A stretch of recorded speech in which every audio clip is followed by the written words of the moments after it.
그날은 시작부터 뭔가 달랐어요. 보통 우리 자동차 부품 공장의 회식이라면 1차에서 배 채우고 2차에서 입가심 좀 하다 12시 전에 해산하는 게 정석이었거든요. 하지만 그날은 왠지 모르게 분위기가 들떠 있었습니다. 대표님부터 풋내기 알바생들까지 총 35명의 대인원이 뿜어내는 에너지가 평소와는 달랐습니다. 왁자지껄한 고깃집을 지나 얼큰하게 취기가 오른 2차 호프집까지는 그럭저럭 익숙했죠. 문제는 그 다음이었습니다. 호프집 문을 나서는데 현장에서 잔뼈 굵은 아주머니들이 흥이 제대로 올랐다며 노래방 타령을 시작하더군요. 아이고, 이대로 집에 가면 아쉬워 죽어요. 부장님, 공장장님. 딱 1시간만 노래방 갑시다. 거의 반강제적인 성화에 결국 공장장님과 납품, 직원, 그리고 제가 백기를 들었습니다. 유부녀 3분을 포함한 여성 직원 5분과 저희 셋, 총 8명이 자정 넘은 애프터에 끌려가듯 합류하게 되었어요. 노래방은 예상외로 후끈 달아올랐습니다. 탬버리는 쉴 새 없이 돌아갔고요. 맥주는 마르지 않는 샘물처럼 계속 들어왔어요. 저도 분위기에 휩쓸려 마이크를 잡고 목청껏 소리를 질렀습니다. 신나게 노래 부르고 춤추는 와중에 문득 제 눈길을 끈 건 옥순 아줌마였습니다. 솔직히 말해 우리 공장 여자들 중 옥순 아줌마는 단연 외모가 뛰어났거든요. 48이라는 나이가 무색할 만큼 고운 얼굴에다 적당히 살집 있는 몸매는 묘한 새끼를 풍겼죠. 공장이라는 삭막한 환경에서 고기 드문 외모였습니다. 저 정도 미모면 돈 많은 남자들이 가만둘 리 없었을 텐데 무슨 속사정이 있는 건가? 늘 그렇게 생각했었어요. 그런데 그날 노래방에서 맥주를 들이키며 음악에 맞춰 몸을 흔드는데 이 사람 소시적에 꽤나 화끈하게 놀아봤구나 싶을 만큼 능숙한 솜씨였어요. 몸 놀림이 장난 아니었거든요. 평소 조용하고 차분했던 모습과는 180도 다른 반전 매력이었죠. 사실 저는 여자를 꽤 밝히는 편이었거든요. 그래서였을까요? 춤추는 그녀의 모습에서 눈을 뗄 수가 없더군요. 신나게 놀다 보니 시간이 어떻게 가는지도 몰랐습니다. 정신 차려보니 새벽 2시가 훌쩍 넘어 있었고요. 슬슬 취기가 한계치에 달한 사람들이 하나둘씩 자리를 떴습니다. 누가 갔는지 신경 쓸 틈도 없이 노래를 부르다 보니 앞불싸 방 안에는 달랑 4명만 남아 있었어요. 그리고 희한하게도 남자 둘에 여자 둘. 묘하게 쌍쌍으로 남게 된 그림이었죠. 어색한 반, 술기운 반으로 마지막까지 남은 4명은 비틀거리며 노래방을 나섰습니다. 시원한 새벽 공기가 폐부를 찔렀지만 술기운은 여전했죠. 아이고, 이 시간에 집에 가봐야 잠도 안 올 텐데. 해장술 딱 1잔만 더 하고 갑시다. 옥순 아줌마였어요. 그녀는 3년 전 남편과 사별하고 혼자 지내고 있었거든요. 제 팔짱을 끼고 애교까지 부리는데 고집이 보통이 아니었죠. 결국 근처 포장마차로 자리를 옮겼습니다. 포장마차에 오뎅 국물과 소주 몇 병이 더 들어갔습니다. 이런저런 이야기꽃을 피우는 사이 남아있던 2명마저 슬그머니 자리를 뜨더군요. 정신을 차려보니 앞불싸, 2번째 앞불싸였습니다. 김이 모락모락 나는 포장마차 한 귀퉁이에 저와 옥순 아줌마 단둘만 남아있었어요. 묘한 기류가 흘렀습니다. 둘만 남았다는 사실에 괜한 오해라도 살까 싶어 저는 속으로 이제 진짜 끝내야 한다 되뇌었어요. 술이 더 들어가면 실수할 것 같기도 했고요. 옥순 씨, 저 이제 정말 들어가 봐야 할 것 같습니다. 택시 잡는 것까지 보고 갈게요. 최대한 이성을 끌어모아 정중하게 말했죠. 어디 사시는지 물으니 이런 우연이 저희 집과 같은 방향이었어요. 포장마차를 나서 도로가에 놓인 의자에 나란히 앉았습니다. 싸늘한 새벽 바람 속에서 택시를 기다리는데 옥순 아줌마가 불쑥 말을 걸더군요. 박 부장님도 오늘 술 많이 드신 것 같은데 좀 괜찮으세요? 허허. 저야 뭐 워낙 술고래라 이 정도 가지고는 끄떡없습니다. 넉살 좋게 웃어넘기는데 그녀가 갑자기 진지한 표정으로 바뀌더니 입을 뗐어요. 저기 물어볼 게 있는데 너무 당황하지 말고 대답해줘요. 그리고는 말을 잇지 못하고 자꾸 뜸을 들였습니다. 짧은 침묵이 흘렀는데 그 시간이 왜 그리 길게 느껴지던지 이쯤 되니 제가 애가 탔죠. 아니, 옥순 씨, 물어볼 게 대체 뭔데요? 왜 말씀을 안 하세요? 제 퉁명스러운 말에 그녀가 살짝 움찔하더니 조심스럽게 입을 열었어요. 내가 듣기로 박 부장님 얼마 전에 파혼했다면서요? 순간 술이 확 깨는 기분이었습니다. 파혼 이야기라니 예상치 못한 사적인 질문에 기분이 상해져도 모르게 목소리가 퉁명스러워졌습니다.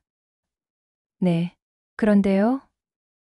그래서 무슨 말씀이 하고 싶으신데요? 제 반응에 그녀가 손사래를 쳤어요. 아니, 부장님 기분 언짢게 하려고 물어본 게 아니라 그냥 외로우실 것 같아서요. 왜요? 외롭다고 하면 옥순 씨가 달래주시기라도 하려고요. 뭐, 박 부장님이 원하시면 그럴 수도 있죠. 장난으로 내뱉은 말이 점점 이상한 분위기로 흘러갔어요. 그리고는 그녀가 내 눈을 똑바로 보며 말했습니다. 길 건너에 보이는 저기, 거기서 한 잔 더 하고 갈래요? 순간 머릿속이 핑 돌았습니다. 길 건너 불 켜진 간판. 그곳이 어디인지 모를 리 없었죠. 그녀의 파격적인 제안은 너무나 충격적이었지만 동시에 내 안의 미씨 취향과 아까 노래방에서 본 그녀의 예상치 못한 매력이 뒤섞여 강렬한 욕망을 자극했어요. 이 여자 정말 끝까지 날 놀라게 하는구나 싶더군요. 회사 동료, 12살 차이, 괜한 구설수. 머리로는 온갖 경고등이 켜졌지만 심장은 다르게 반응하고 있었어요. 그녀는 아무렇지도 않게 덧붙였어요. 택시 오기 전까지 잘 한번 생각해봐요. 택시 타고 집에 갈지 아니면 나랑 저기 가서 한 잔 더 하고 갈지. 하늘 아래달랑 둘만 남은 새벽. 12살 연상인 옥순 아줌마의 파격적인 제안 앞에 저는 아무 말도 할 수 없었죠. 회사 동료라는 이성적인 선과 아름답고 매력적인 그녀에 대한 솔직한 욕구. 그 둘이 내 안에서 팽팽하게 맞섰습니다. 안 돼. 이건 미친 짓이야. 하지만 이런 기회가 또 올까? 나 파혼했잖아. 외롭잖아. 복잡한 생각들이 얽혔어요. 사실 이성보단 욕구가 먼저였어요. 심장이 목구멍까지 올라온 듯 뛰는 사이 저 멀리서 택시 한 대가 불을 켜고 다가왔습니다. 운명의 시간이 다가온 것이었죠. 택시가 저의 앞에 멈춰 섰습니다. 그녀는 여전히 제 얼굴만 물끄러미 바라보고 있었어요. 저는 아무 말도 하지 못하고 마치 얼어붙은 듯 앉아 있었죠. 제가 선뜻 대답하지 못하자 그녀가 작게 한숨을 쉬며 말했습니다. 박 부장님, 좀 전에 제가 했던 말은 없었던 일로 하죠. 내일 회사에서 봐요. 쿨하게 말하며 먼저 택시 문을 열고 타려는데 옥순 씨, 나도 모르게 목소리가 튀어나왔습니다. 이성이 안 돼 하고 소리쳤지만 그녀의 눈빛, 그날 밤 그녀에게서 본 새로운 모습, 그리고 제 안에 솔직한 욕구가 이성을 압도했습니다. 홀린 듯 그 택시에 올라타며 제 입에서 나온 말은 그러지 말고 우리 집에 가서 한 잔 더 하시죠? 새벽의 정적을 깨고 제 안의 이성과 본능의 싸움은 예상치 못한 방향으로 막을 내렸어요. 이제 택시는 저희 집 방향으로 움직이기 시작했죠. 안녕하세요. 자동차 부품 공장에서 현장 관리직으로 일하고 있는 올해 36 된 노총각입니다. 제 삶이 지금 좀 복잡하게 꼬여버려서 이 이야기를 어디서부터 풀어야 할지 막막하네요. 특히 저번 옥순 아줌마와의 그날 밤 이후로 제 일상이 완전히 다른 방향으로 흘러가고 있습니다. 4년 전이었나 봐요. 32살의 나보다 3살 어린 정말 사랑스러운 여자친구를 만났습니다. 3년 가까이 만나면서 저희 사이는 너무나 행복했어요. 거의 매일 만나다시피 했는데도 싸움은 거의 없었고 설령 사소한 다툼이 있더라도 하룻밤 자고 일어나면 부부싸움은 칼로 물베기란 말처럼 결혼 전인데도 서로 이해하고 넘기려 노력할 정도였죠. 양가 어른들께 인사도 드렸고 모두들 상대를 너무 마음에 들어 하셨습니다. 그 해 봄에는 상견례까지 마쳤고 늦어도 가을에는 결혼식을 올리자는 구체적인 이야기도 나왔었어요. 저희 주변 지인들조차 저와 그녀의 결혼은 이미 기정사실로 알고 축하해주곤 했습니다. 상견례를 앞두고부터는 결혼식이며 혼수, 그리고 함께 살 신혼집에 대한 구체적인 계획들을 이야기하며 정말 행복한 시간들을 보냈습니다. 같이 부동산 앱을 보며 여기 어때? 거긴 너무 비싸겠지. 시시콜콜한 이야기까지 나누며 미래를 그렸죠. 그런데 모든 행복이 산산조각 난 건 작년 7월 초 제 생일이었어요. 가족들과 다 함께 저녁 식사를 하기로 한 자리에 여자친구를 초대했었죠. 저녁 6시쯤 여자친구에게 전화가 왔습니다. 회사에 갑자기 급한 일이 생겨 조금 늦을 것 같다고 저녁 8시까지 도착하겠다고 하더군요. 저는 걱정되는 마음에 회사 앞으로 데리러 가겠다고 문자를 보냈는데 답장이 없었습니다. 전화를 여러 번 했지만 연결이 되지 않았고요. 한 번도 그런 적이 없어서 온갖 걱정이 다 들었습니다. 아직 회사에서 일하고 있나? 아니면 오는 길에 무슨 사고라도 당했나? 순간 별의별 생각이 다 머리를 스쳤어요. 저녁 8시가 가까워 오는데 여자친구와 연락이 닿지 않으니 저는 이러지도 저러지도 못하고 있었습니다. 결국 부모님께 전화를 걸어 여자친구가 회사 일 때문에 많이 늦거나 오늘 못 올 수도 있다고 사정 설명을 해야만 했어요. 저녁 7시 50분쯤이었을 겁니다. 여자친구에게 카톡이 하나 도착했습니다. 내용은 단 한 줄. 그냥 둘이 조용하게 생일 보내면 안 될까? 순간 별일 없구나 싶었습니다. 혹시 맘 모르게 깜짝 생일 이벤트를 해주려고 일부러 연락을 피한 건가 하는 생각마저 들었죠.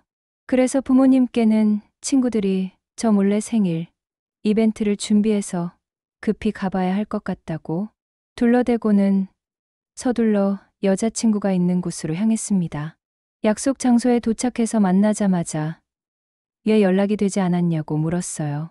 그러자 그녀가 갑자기 한숨을 푹푹 쉬며 제 시선을 피하고 아무 대답도 하지 않는 겁니다. 생일 축하한다는 말 한마디 없고 이벤트는커녕 흔한 케이크 한 조각조차 준비해 놓지 않았더라고요. 그때 직감했죠. 일이 뭔가 이상하게 돌아가고 있구나. 저는 계속 묻고 여자친구는 계속 대답을 회피하고 이걸 10분 넘게 반복했습니다. 점점 짜증이 극에 달하더군요. 대화 안 하고 나 혼자 떠들 거면 그냥 집에 가겠다며 돌아섰는데 그제야 제 팔을 붙잡으며 이야기를 마저 끝내자고 했습니다. 일단 앉아서 다시 대화를 나누기로 했죠. 그리고 저를 보며 대뜸 한다는 말이 오빠네 집 혹시 전세야? 묻더군요. 그렇다고 했더니 왜 진작에 전세 산다고 말하지 않았냐며 저를 추궁하는 겁니다. 자기는 상관없지만 부모님과 주변 사람들이 예비 시댁이 집도 없고 전세 산다고 이 결혼 절대 하면 안 된다고 했다는 겁니다. 방금 전까지도 친한 친구가 결혼하지 말라며 뜯어말렸다고 하더군요. 황당해서 전세 사는지 어떻게 알았냐고 물었더니 자기도 몰랐는데 친구 중 한 명이 집에 혹시나 압류나 근저당은 얼마나 되어 있는지 미리 확인해 보는 게 좋을 것 같다고 조언했나 봐요. 그래서 대법원 인터넷 등기소에서 저희 집 주소를 입력해서 등기부를 열람해 봤는데 소유주와 저희 가족 성씨가 다른 걸 보고 전세라는 사실을 알게 되었다더군요.